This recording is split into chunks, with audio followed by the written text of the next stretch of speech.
سبحان الذی یسری بعبدہ لیلا من المسجد الحرام الی المسجد الاقصی صدق اللہ العظیم وصدق رسولہ النبی الکریم الامین ونحن علی ذلک لمن الشاہدین والشاکرین والحمد للہ رب العالمین۔ ہدیہ سلام بحضور خیر الانام۔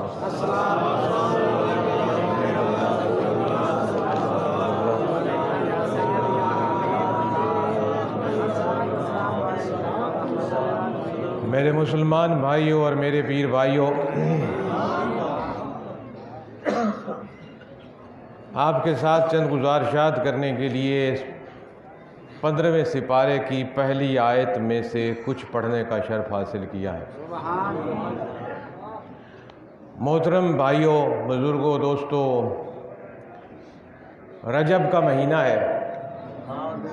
ہر مہینہ اپنے اندر ایک تاریخ رکھتا ہے۔ ہر مہینے کے اندر مختلف واقعات رونما تاریخ میں ہوئے جس سے اس مہینے کی عظمت کو چار چاند لگے، اور پھر اس سے آگے جو 12 مہینے سال کے ہوتے ہیں ان میں سے 4 مہینے ایسے ہیں جن کو کہ ہمارا دین اسلام حرمت والا مہینہ کہتا ہے۔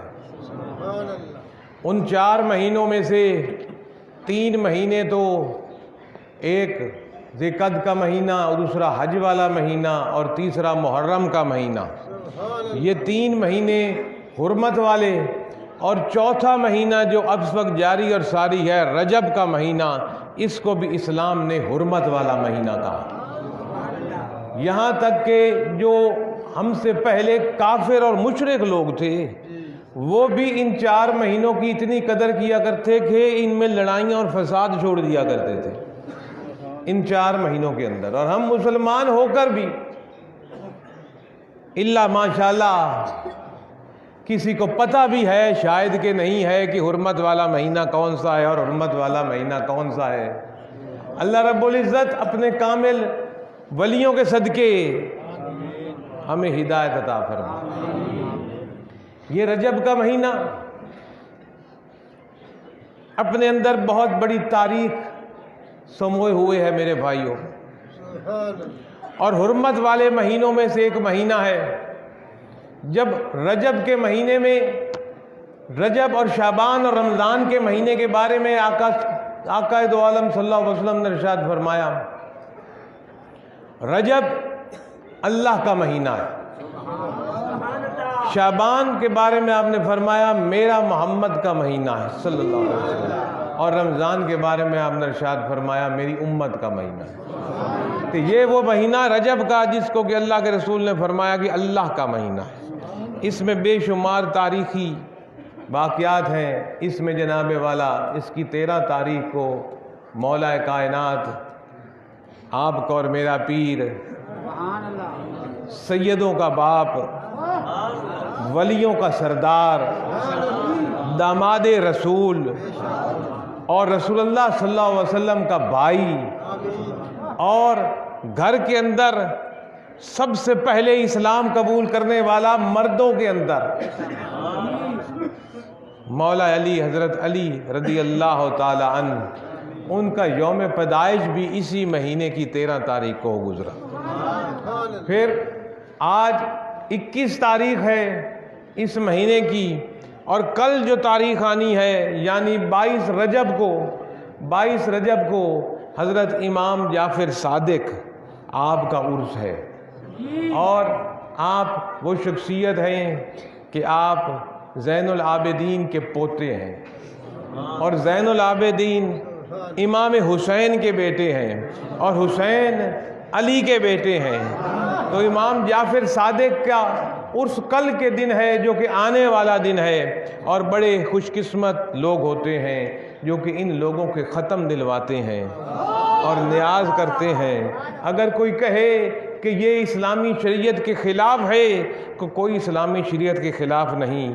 ایصال ثواب کے لیے قرآن خوانی کرنی، ایصال ثواب کے لیے کچھ کھانے کا اہتمام کرنا، ایصال ثواب کے لیے اس کھانے کو غریبوں، مسکینوں اور محتاجوں اور برادری اور رشتہ داروں میں تقسیم کر دینا، یہ سارا کا سارا عین قرآن و حدیث اور شریعت ہے۔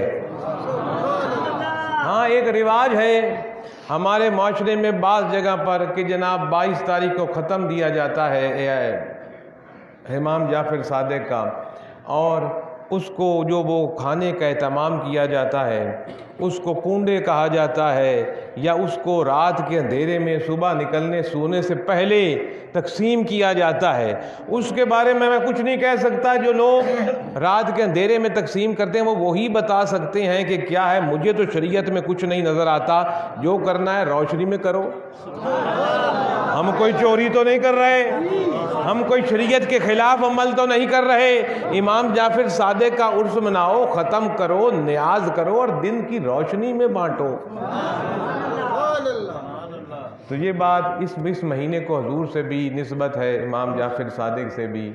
پھر حضرت خواجہ غریب نواز معین الدین چشتی رحمت اللہ علیہ، جن کا کہ ہندوستان میں ایک بہت بڑا مقام ہے برِ صغیر پاک و ہند میں، اور ہزاروں لاکھوں افراد نے آپ کے ہاتھ پر اسلام قبول کیا اور کلمہ پڑھا۔ وہ جو ایک خاص پیٹ لفظ دیا جاتا ہے کہ جناب اتنے لوگوں کو انہوں نے مسلمان کیا، میں اس کا تو قائل نہیں کہ گنتی کیسے ہوئی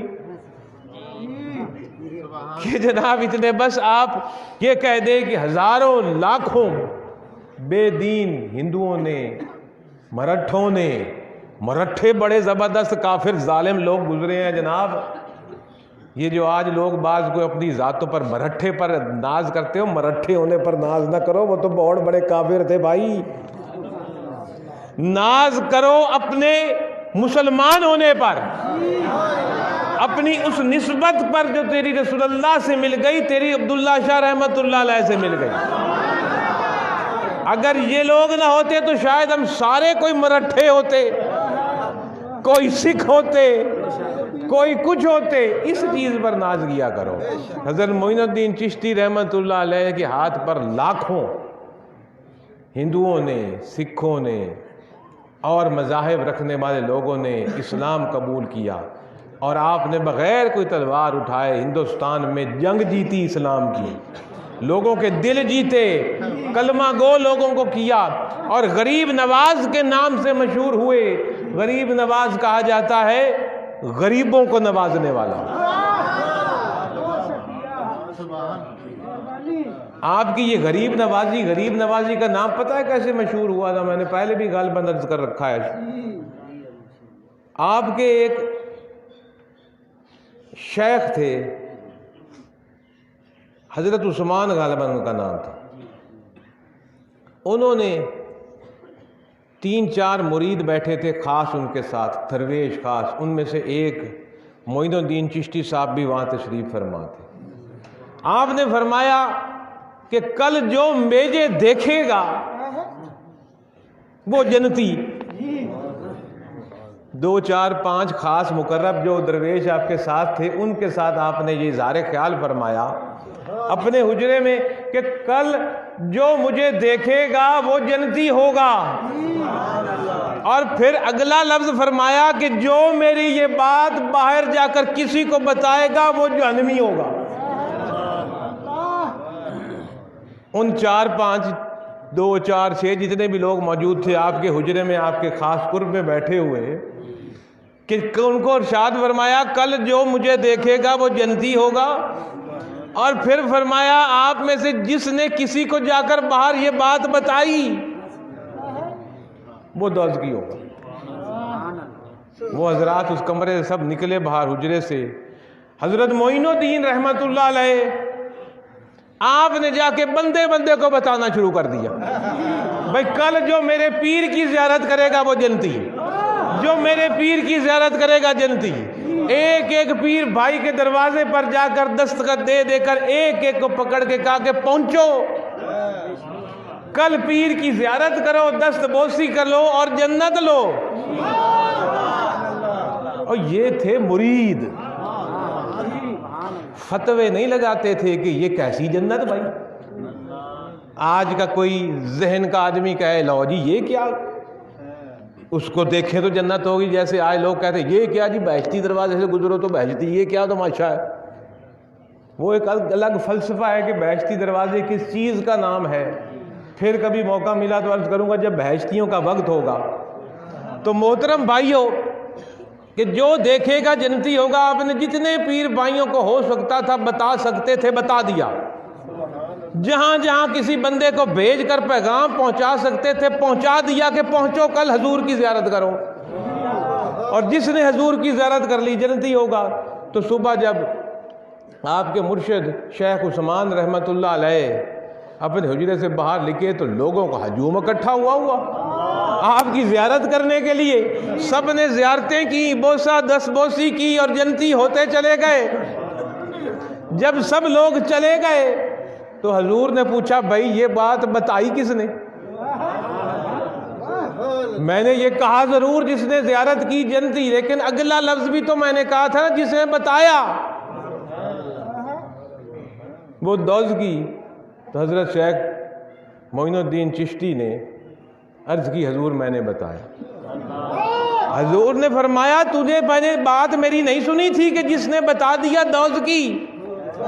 تو معین الدین چشتی نے فرمایا پیر بھائیوں کان کھول کے سنو، ہم بھی پیر بھائی ہیں اور پیر بھائی بن جاؤ، پیڑ بھائی نہ بنو. معین الدین چشتی نے کہا حضور آپ نے صحیح فرمایا، آپ نے کہا کہ جس نے بتا دیا دوز کی ہو گیا. تو میں نے یہ سوچا کہ میرے ایک کے دوز کی ہونے سے میرے باقی سارے پیر بھائی اگر جنتی بنتے ہیں جنت میں جاتے ہیں تو مجھے قبول ہے. اور یہ ہوتی ہے پیر بھائی اور پیر بھائی کا درس. جب مرشد نے یہ لفظ سنے تو حضور نے فرمایا آگے سے آپ کے مرشد نے بھائی تو غریب نواز ہوا، غریبوں کو نوازنے والا، تو اس سے آپ کا لقب مشہور ہوا خواجہ غریب نواز. آج جدھر بھی جاؤ خواجہ غریب نواز کی سبیل، خواجہ غریب نواز کا عرس اس حساب سے چلتا ہے. تو اس مہینے کو رجب کے آغاز میں آپ کا بھی عرس تھا اور حضرت مولا علی کا بھی عرس اسی مہینے میں، اور امام جعفر صادق کا عرس بھی اسی مہینے میں. اور پھر ایک اور عظیم واقعہ جس کا کہ تعلق حضور نبی پاک صلی اللہ علیہ وسلم سے جا کے ملتا ہے، جس کو کہ آپ عام لفظوں میں معراج کہتے ہو، اس کا بھی تعلق اور نسبت اسی مہینے میں، اسی مہینے کی 27 تاریخ کو 11واں نبوت کا سال، نبوت کا 11واں سال تھا. 27 رجب کی رات تھی اور پیر سوار کا دن تھا. اللہ رب العزت نے وہ چیز سے نوازا اپنے حبیب کو جس سے پہلے کسی رسول اور نبی کو نہیں نوازا گیا. اور خاتم النبیین ہونے کی وجہ سے جب رسالت اور نبوت کا دروازہ بند ہو گیا تو اس کے بعد بھی اب قیامت تک کسی اور کو نوازا نہیں جائے گا. اور وہ کیا نوازش تھی میرے دوستو. اللہ رب العزت نے قرآن میں کھولا سبحان الذی اسرا بعبدہ، پاک ہے وہ ذات. اور اس میں ایک یہ بات نقطہ ذہن میں رکھیے، یہ تو اور میں ہیں جو دعوے کرتے ہیں. ہم دعوے کرتے ہیں میرے سمیت میں نے یہ کیا، میں نے گھر بنا لیا، میں نے گاڑی خرید لی، میں نے سڑک بنوا دی، میں نے سکول بنوا دیا، میں نے سولنگ لگوا دی، ہاں جی میں نے نوکری دے دی، میں نے تمہارا علاج کروا دیا، میں نے تمہاری مدد کر دی. میں پوچھتا ہوں میں کیا ہے؟ سب کچھ تو ہے اللہ. وہ جس سے جو کروائے کروانے والا وہ ہے. میں اور تو یہی پہلا درس اور نقطہ ہے اسلام کا، اور یہی پہلا درس ہے تصوف کا۔ میں نے یہ کر دیا، میں نے وہ کر دیا، میں اس طرح کر دوں گا، میرا یہ تیرا وہ۔ نہ میرا کچھ ہے نہ تیرا کچھ، نہ میں کچھ کرنے والا ہوں نہ تو کچھ کرنے والا ہے۔ وہ کروا لے تو شکر،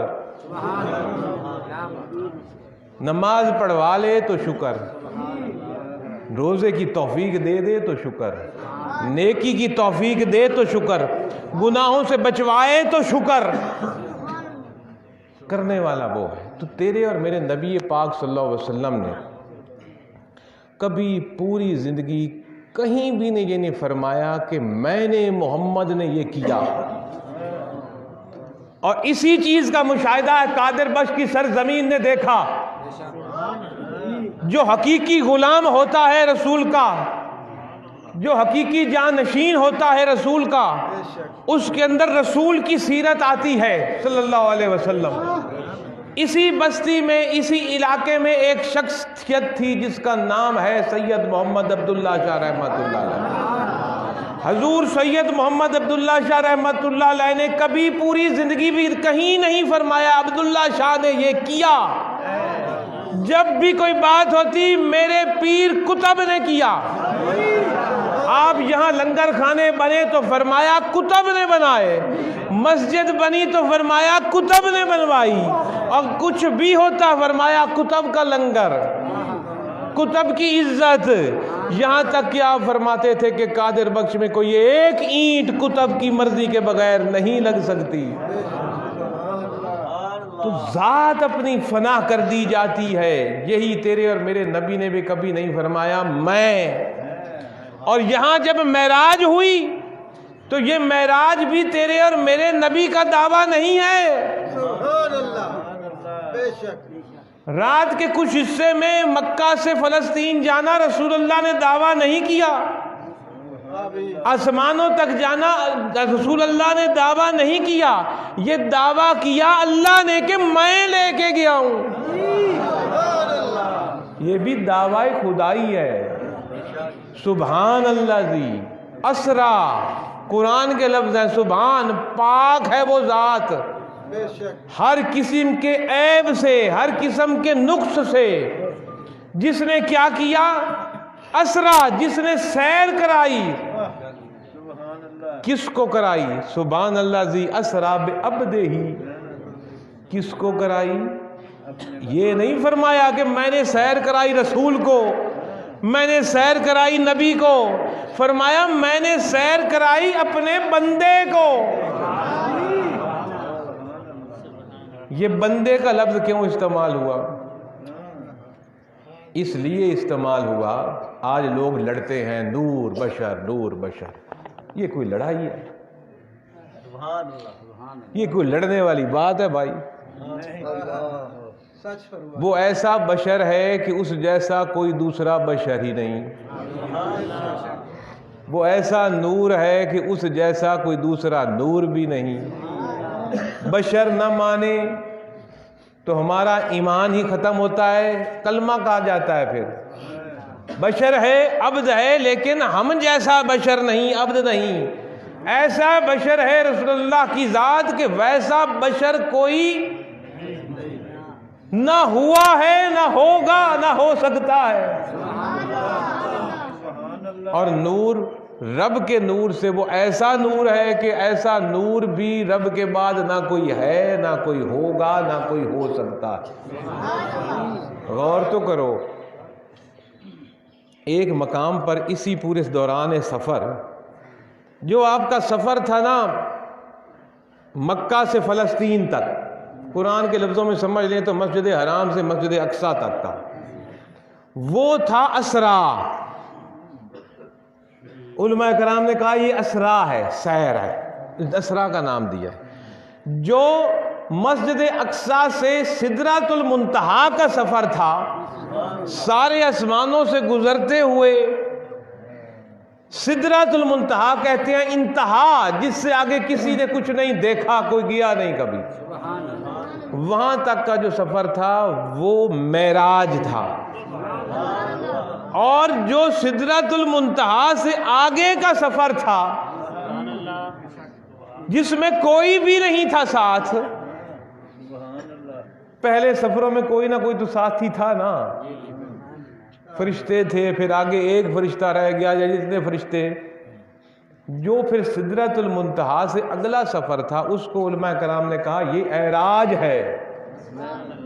3 حصوں میں تقسیم کیا گیا اس سفر کو، مکہ سے فلسطین اور فلسطین کی سرزمین سے 7 آسمانوں کو عبور کرتے ہوئے، 7 آسمانوں پر مختلف انبیاء سے گفتگو کرتے ہوئے، رب کے مشاہدات کو دیکھتے ہوئے سدرۃ المنتہا تک پہنچنا، جنت اور دوزخ کو مشاہدہ کرتے ہوئے، جنتی اور دوزخیوں کا بھی مشاہدہ کرتے ہوئے، اس لیے ہر چیز کا مشاہدہ کیا کہ رب نے قرآن میں یہ بھی تو فرمایا تھا نا اِنَّا أَرْسَلْنَاكَ شَاهِدًا، کہ میں نے تجھے شاہد بنایا۔ تو شاہد بنانے کے جب تبھی بنائے گا نا جب یہ سب کچھ دکھا بھی دے گا۔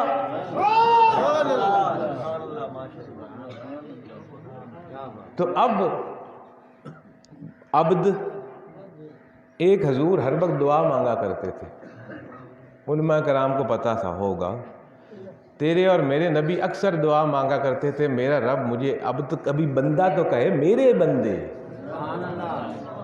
میرے بندے، جیسے پیر کسی کو کہے یہ میرا مرید ہے تو سچا مرید ہے ٹھر جائے گا۔ آپ کسی کے عاشق ہوں، محبوب آپ کا کوئی ہو، آپ کو آپ کا محبوب کہے میرا، آپ کی کیا کیفیت ہوگی، کیا آپ کی حالت ہوگی؟ اس حالت کو دیکھ لیجیے۔ اب یہ جو عبد ہے، عبد مقدس، جن کو مکہ سے لے جایا گیا اور سدرۃ المنتہا پر یہ عبد پہنچا تو وہاں نور سے بنا ہوا کہ نورانی فرشتہ کیا کہہ رہا ہے۔ نور بشر پر اختلافات اپنی جگہ پر، نور سے بنا ہوا نورانی فرشتہ جبریل فرشتوں کا سردار کہہ رہا ہے کہ میں نے یہاں سے ایک قدم بھی آگے بڑھایا تو جل کر بھسم ہو جاؤں گا، فنا ہو جاؤں گا۔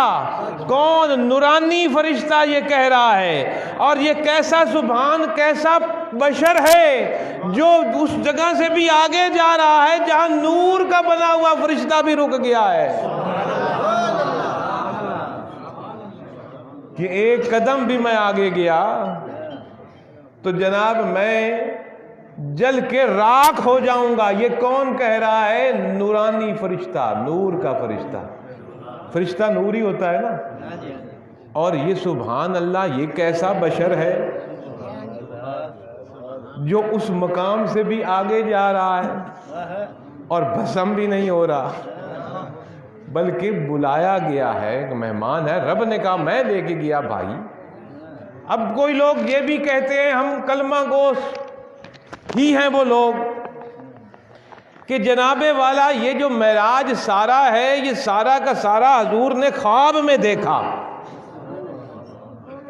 کہ یہ خواب تھا حضور کا، اور ٹی وی چینلوں پر بیٹھ کر یہ گفتگو کرتے ہیں بھی خواب ہے تھا۔ یہ خواب میں جیسے ہم خواب دیکھتے ہیں، ہم خواب میں اپنے بستر پر لیٹے ہوئے ہوتے ہیں نا، اصل میں تو بستر میں لیٹے ہوتے ہیں، خواب میں ہم پھر رہے ہوتے ہیں، کبھی کہیں کبھی کہیں۔ آپ کو مشاہدہ ہے نا اس بات کا، سب کو ہی آتے ہیں نا خواب۔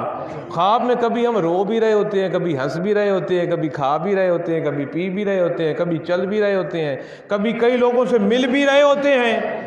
ہمیں وہ سب کچھ نظر آ رہا ہوتا ہے، لیکن ہمارا جسم جو ہے وہیں بستر پر موجود ہوتا ہے۔ تو وہ بعض لوگوں کا گمان ہے کہ جناب حضور کا جسم وہیں موجود تھا، یہ حضور نے سب کچھ خواب میں دیکھا۔ اب یہ سوال پیدا ہوتا ہے کہ اگر سب کچھ خواب میں ہی دیکھا تو پھر معراج کیا ہے؟ معراج تو کہتے ہیں کمال کو، پھر یہ معراج کیسی؟ اگر خواب میں ہی سب کچھ دیکھا، خواب میں تو بھی میں بہت کچھ دیکھتے پھرتے ہیں۔ یہ معراج بنا ہی تب ہے، معراج کہتے ہیں کمال کو، بلندی کو، بزرگی کو، یہ معراج بنتی ہی تب ہے کہ آپ خواب میں آپ نے نہیں دیکھا، آپ نے سر کی آنکھوں سے سب چیز کا مشاہدہ کیا اور جاگتے ہوئے مشاہدہ کیا، اور امامت فرمائی جا کر تمام انبیاء کی بیت المقدس میں، جو قبلہ اول ہے ہمارا بھی، اس طرف آپ نے جناب والا امامت فرمائی۔ اس ایک واقعے کے اندر بے شمار چیزیں کھلتی ہیں، نور اور بشر کا مسئلہ بھی کھلتا ہے، حضور کی حیات مبارکہ کا مسئلہ بھی اس میں کھلتا ہے۔ جو انبیاء 1,24,000 تیرے اور میرے نبی کی امامت میں نماز پڑھ رہے تھے، کیا ان میں سے کوئی ایک بھی اس وقت ظاہراً حیات تھا دنیا میں؟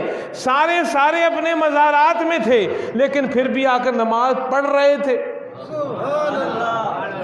کبھی آپ نے کسی مرے ہوئے کو نماز پڑھتے دیکھا ہے؟ جس کی روح قبض ہو جائے اس پر تو نماز فرض نہیں رہتی، جتنی اذانیں آتی رہیں اس پر کوئی نماز نہیں رہتی۔ تو یہ نبی حیات تھے نا 1,24,000 کہ انہوں نے آ کے امامت میں نماز پڑھی، ظاہراً سب اپنی مزارات اور قبر انور کے اندر تھے، لیکن بیت المقدس میں آ کے انہوں نے حضور کی امامت میں نماز پڑھی، تو پتہ چلا تمام 1,24,000 انبیاء حیات ہیں۔ اگر سارے پیچھے آ کر نماز پڑھنے والے 1,24,000 انبیاء حیات تھے اس وقت جب سب کا مزاروں کا دور تھا، تو جب آج حضور اپنے روضہ مبارک میں ہیں، اگر سارے 1,24,000 اپنے مزارات میں زندہ ہیں تو ان کی امامت کروانے والا کیا زندہ نہیں ہے؟ تو یہ ایک واقعہ جو مکہ سے یہ کہانی شروع ہوئی اور اللہ کے دیدار تک پہنچی، یہ نور اور بشر کو بھی کلیئر کر دیتا ہے اور جناب حضور کے حیات مبارکہ کو بھی صاف کر دیتا ہے۔ اللہ رب العزت ہمارے عقائد کو صحیح درست سمت پر رکھے، ہمارا وہ عقیدہ رکھے کہ ہم اپنے نبی کی شان بیان کریں۔ اور حلالی وہ ہوتا ہے جو اپنے باپ کی شان بیان کرے،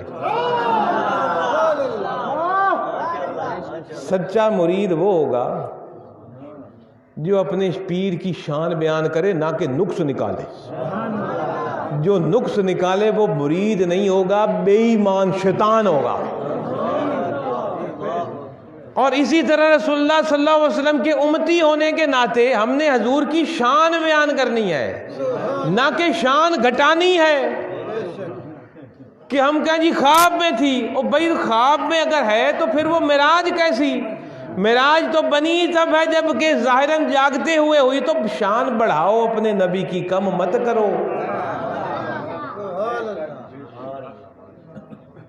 تو میرے بھائیوں، آپ کی اور میری معراج ہے 5 وقت کی نماز۔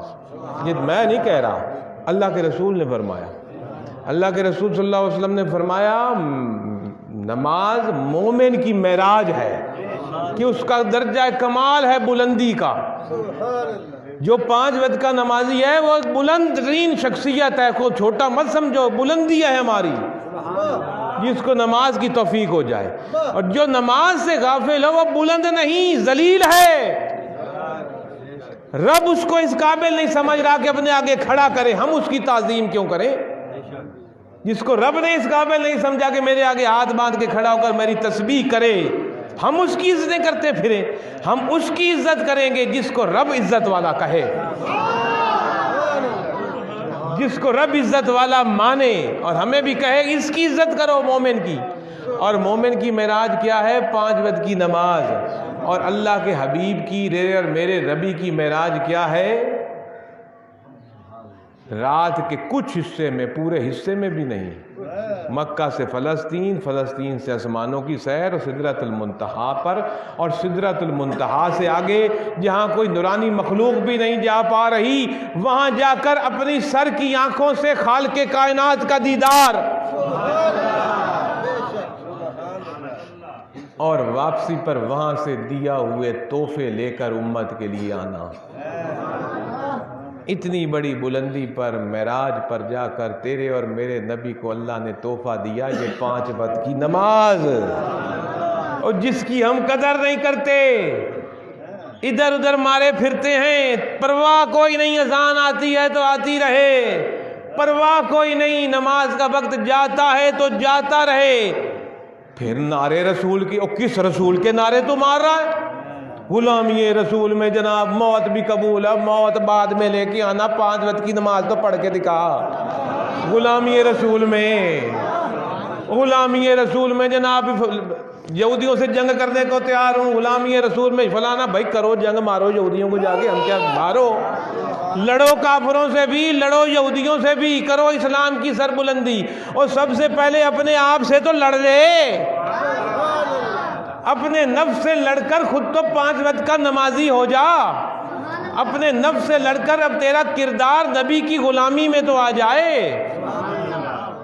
پھر کافروں سے بھی لڑ لیں گے، ضرور لڑنا چاہیے، دین کی سر بلندی کے لیے اسلام کے ہر دشمن سے لڑنا چاہیے، چاہے وہ دشمن جس روپ میں ہو، شیطان جو ہمیں 24 گھنٹے ہمارے پر حملہ کر رہا ہے وہ بھی دشمن ہے، اس سے لڑ، ہم تیرے اور میرے اندر نفس، اس سے لڑ، تیری اور میری خواہشیں، آرزویں، آج لوگ شرک کے دعوے ہم پر لگاتے ہیں، یہ مشرک ہیں، یہ مزاروں پر جانے والے شرک کرتے ہیں، اور پتہ ہے کہ شرک کہتے کس کو ہے؟ اللہ کی ذات کے علاوہ کسی اور کی پرستش کرنے کا نام شرک ہے۔ اور اب میں بتاؤں ایک چھوٹی سی بات، آپ کو پتہ چل جائے گا، اس میں ہر بندہ ہی کسی نہ کسی طرح شرک کر رہا ہوتا ہے، یہ جو ہمیں کہتے ہیں سب سے زیادہ مشرک خود ہے۔ اللہ کے علاوہ کسی اور کی پرستش کرنا کیا ہے؟ شرک ہے۔ تیرے اور میرے اندر بے شمار خواہشات ہیں، آرزویں ہیں، تمنائیں ہیں، اگر ہم اپنی خواہشوں کی اور آرزوؤں کی اور تمناؤں کی پرستش پہ لگے ہیں تو ہم مشرک ہیں۔ میرا دل، میری خواہش، میری آرزو کہتی ہے یہ کمانا ہے، رب کا حکم ہے حلال، میں نے رب کے حکم کو پیچھے پھینکا، کوئی پرواہ نہیں کی کہ کدھر سے مال آ رہا ہے، کمائی میں لگ گیا، یہ ہے مشرک، کہ رب سے بڑھ کر اس نے اپنی خواہش کی پرستش کی۔ مجھے میری خواہش کہتی ہے شراب پی لے، اللہ کہتا ہے نہ پی، میں نے خواہش کی پیروی کر کے گلاس اٹھا کر شراب پی، میں نے اس اپنی خواہش کی پرستش کی۔ رب نے کہا حرام مت کھاؤ، میں نے اپنی خواہش کی پرستش کر کے حرام کھایا، میں نے خواہش کی پرستش کی، رب کی پرستش نہیں کی۔ جو دن رات اپنی ان خواہشوں کے پیچھے بھاگتا ہے جو شریعت کے خلاف ہوں، وہی مشرک ہے۔ اور یہ جو اللہ کے ولی ہیں، یہ اپنی خواہشوں کے پیچھے ہمیں نہیں بھگاتے، یہ ہماری خواہشیں مکا کر ایک اللہ کی پرستش کی طرف لے کر جاتے ہیں۔ اگر حقیقی توحید دیکھنی ہے، سمجھنی ہے، تو رسول پاک کے قدموں سے چمٹنا ہوگا، اور حقیقی توحید اور ایک اللہ کو اگر پانا ہے تو ان اللہ کے یاروں اور دوستوں کے ساتھ لپٹنا ہوگا اور اپنی صحبت قائم کرنی ہوگی، ان کے طریقے پر چل کر اپنی میں ختم کرنی ہوگی۔ میرے بھائیوں، آؤ اس رجب کے مہینے میں جو کہ اللہ نے فرمایا میرا مہینہ ہے، توبہ کرو۔ اس کے آگے 2 بڑے مقدس مہینے آنے والے ہیں، شعبان کا اور پھر رمضان کا۔ رسول اللہ صلی اللہ علیہ وسلم رمضان کے مہینے کی تیاری رجب کے مہینے سے ہی شروع کر دیا کرتے تھے، اس کی آمد کی تیاریاں شروع کر دیتے تھے۔ 1 مہینہ رہ گیا روزوں کو، 1 مہینہ رہ گیا روزے آنے کا، پتہ بھی نہیں چلنا اس مہینے کا۔ اپنے نفس سے جنگ کرو، اپنے آپ کو سدھارو، معراج کے واقعے کی عظمت کو دیکھو، اپنے نبی کی شان کو دیکھو، اس شان والے اور عظمت والے نبی کو جو تحفہ ملا وہاں 5 وقت کی نماز کا، اور اس نے ہمیں لا کے دیا۔ دینے والے کی قدر کر، اور جو دیا اور لے کر آنے والے کی قدر کر۔ یہ نماز کوئی اتنی قیمتی اور بڑی اور انمول اور عظیم شے ہے کہ میں آپ کو اپنے گھر بلاؤں، مہمان نوازی کروں، کھانا کھلاؤں، اچھے جگہ پر بٹھاؤں، مشروبات پلاؤں، عزت اور تعظیم کروں، اور جب آپ رخصت ہونے لگیں تو آپ کو تحفہ دوں۔